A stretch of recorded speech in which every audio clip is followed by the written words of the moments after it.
Bonsoir, Rodrigue Tonga. Vous présentez le tableau sombre des événements et a précédé cette sortie du maire de la ville de Douala.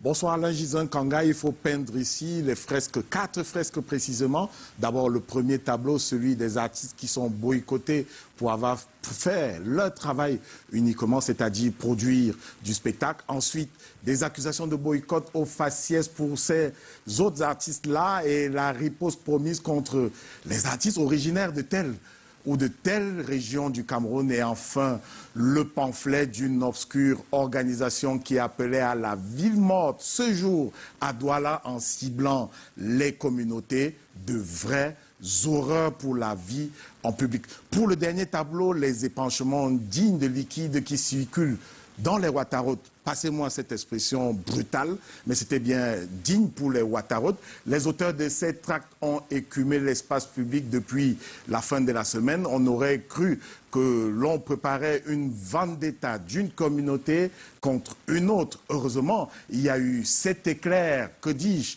il y a eu cette sortie lumineuse du maire de ville de Douala qui a apaisé, on l'espère, pour longtemps.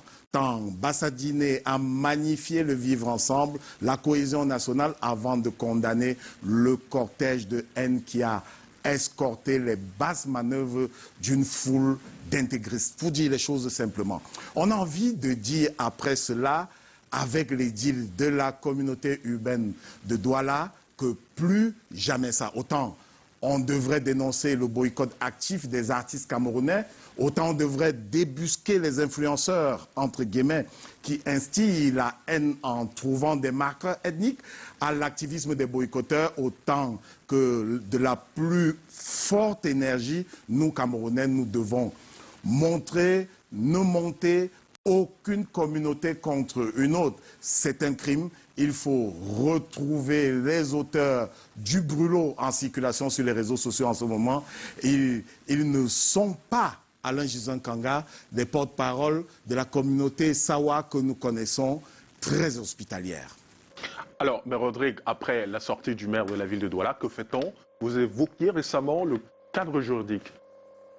En effet, Alain Gislin, nous avons la loi, le code pénal notamment, pour aider à aseptiser l'espace public. Son article 241 dispose qu'elle punit d'un emprisonnement de 1 à 2 ans et d'une amende de 300 000, allant de 300 000 à 1 million de francs, celui ou celle qui, de par quelque moyen que ce soit, tient des discours de haine, procède aux incitations à la violence contre des personnes en raison de leur appartenance ethnique ou tribale.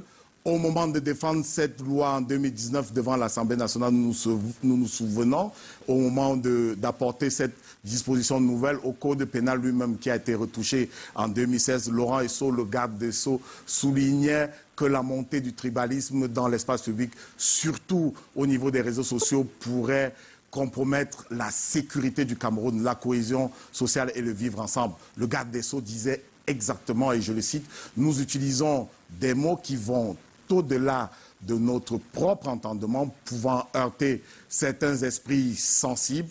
Ils constituent des troubles à l'ordre public », disait-il, Alain Gislin.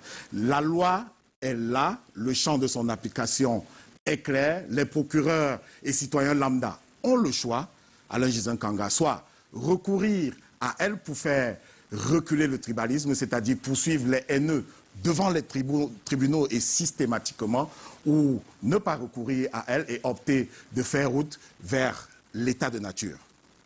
Merci Rodrigue Tonga pour cette lumière et dans la suite